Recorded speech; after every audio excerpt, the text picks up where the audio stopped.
कि जो ममता दीदी घर से बाहर आम लोगों के लिए नहीं निकलकर भ्रष्टाचारियों पर जब ईडी, सीबीआई, इनकम टैक्स की कार्रवाई होती थी तो वो अपने घर से निकलकर जांच कर रहे अधिकारियों से फाइल छीनकर इस बात को स्पष्ट रूप से बताने का काम कर रही थी। और स्टालिन ने न केवल बिहारियों को लेकर साथ ही साथ सनातन को लेकर भी हमेशा से उनका जो रुख रहा है वो बहुत नकारात्मक रहा है। बड़े भाई तेजस्वी यादव जी को यही सलाह देंगे कि अभी भी इस बात को समझिए कि देश का मन और मिजाज क्या है। अभी भी इस बात को समझने की ज़रूरत है किसके साथ आपको रहना चाहिए, किसके साथ आपको नहीं रहना चाहिए। पश्चिम बंगाल और असम के चुनाव में बीजेपी की प्रचंड जीत के बाद लगातार अब प्रतिक्रिया आना नेताओं की शुरू हो गई है और प्रतिक्रिया आ रही है। अब ऐसे में अगर बात की जाए एलजेपीआर के सांसद राजेश वर्मा की, तो उन्होंने नसीहत तेजस्वी यादव को तो दी ही है, विपक्षी दलों के नेताओं को भी वो नसीहत देते नजर आए हैं। साथ ही विजय थालापति को भी लेकर क्या कुछ कह रहे हैं और साथ ही और भी तमाम मुद्दों पर क्या कुछ कहते नजर आए हैं एलजेपीआर के सांसद राजेश वर्मा। सुनिए। और असम में प्रचंड जीत एनडीए को मिली है सरकार। नहीं, बिल्कुल ये साफ संदेश बंगाल की जनता ने दिया कि जो ममता दीदी घर से बाहर आम लोगों के लिए नहीं निकलकर भ्रष्टाचारियों पर जब ईडी, सीबीआई, इनकम टैक्स की कार्रवाई होती थी तो वो अपने घर से निकलकर जांच कर रहे अधिकारियों से फाइल छीनकर इस बात को स्पष्ट रूप से बताने का काम कर रही थी कि बंगाल में किसी भी तरह का लॉ एंड ऑर्डर नहीं चलता है, वहाँ तानाशाही चलती है और वो तानाशाही जो भ्रष्ट लोग हैं उनको मजबूत करने का काम करती है। इसीलिए आम लोगों ने ऐसी तानाशाही सरकार को उखाड़ फेंकने का काम किया और बिना किसी उपद्र के एनडीए की बहुमत की सरकार को बनाने का काम किया है। सही मायने में बंगाल को अब जाकर मुझे लगता है कि ममता दीदी तानाशाही और जितनी उद्दंडता के साथ टीएमसी वाले आम लोगों को परेशान किए हुए थे, एक सिंडिकेट जो चलता था बंगाल में, वो पूर्ण रूप से अब खत्म होगा।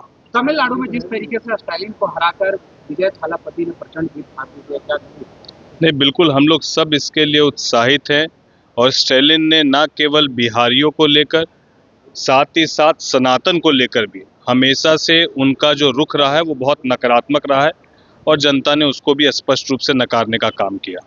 लेकिन तेजस्वी यादव जिस तरीके से हमलावर नजर आते हैं मोदी पर, अमित शाह पर, और कई राज्य गए, बिहार हार गए, उसके बाद कई राज्य को जिताने भी गए, वहाँ नतीजे जो दूसरे। नहीं, हम लोग तो बड़े भाई तेजस्वी यादव जी को यही सलाह देंगे कि अभी भी इस बात को समझिए कि देश का मन और मिजाज क्या है। अभी भी इस बात को समझने की ज़रूरत है किसके साथ आपको रहना चाहिए, किसके साथ आपको नहीं रहना चाहिए।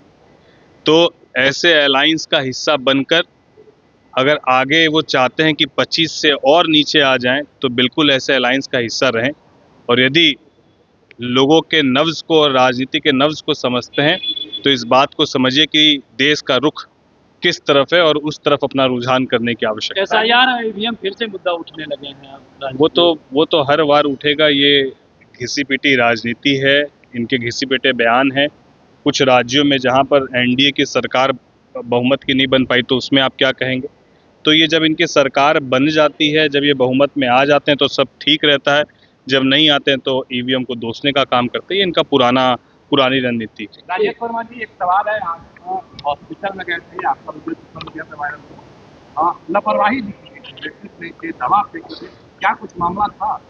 नहीं, वो विषय औचक निरीक्षण के दरमियान ये देखा गया कि अस्पताल में जो दवाई है जो रैक में होनी चाहिए वो ज़मीन पर बिखरी हुई थी और जो बेडशीट सरकार के द्वारा दी गई उसको नहीं बिछाकर अस्पताल के गंदे बेड पर ही जो है मरीज को लेटाया गया था, जिस पर हम लोगों ने जांच भी लिखी, उस पर पदाधिकारी पर कार्रवाई भी सुनिश्चित हुई है और आगे दोबारा इसकी पुनरावृत्ति नहीं हुई, हम लोग सुनिश्चित करने का काम कर रहे हैं।